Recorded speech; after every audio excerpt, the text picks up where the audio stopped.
خبر په لومړي ځل د معلمینو 2000 بسونه ازاري سیالۍ ته وړاندې شول. نور حال در سره په ویډیو کې وګورئ او زموږ ډیوه کلیک چینل در سره سبسکرایب کړئ.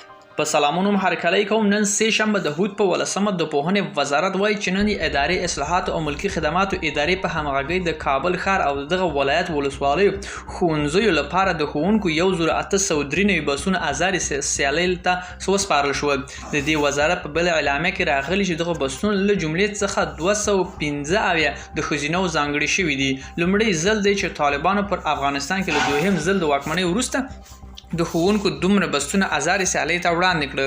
د طالبانو چارواکي ویلي چې دا اداره اصلاحات او ملکي خدماتو کمیسیون بیرته د فعاله کړي، خو ځینې خلک نیوکه کوي چې طالبانو مسلکي ادارو په مهمو برخو کې خپل ملایان ګمارلي دي.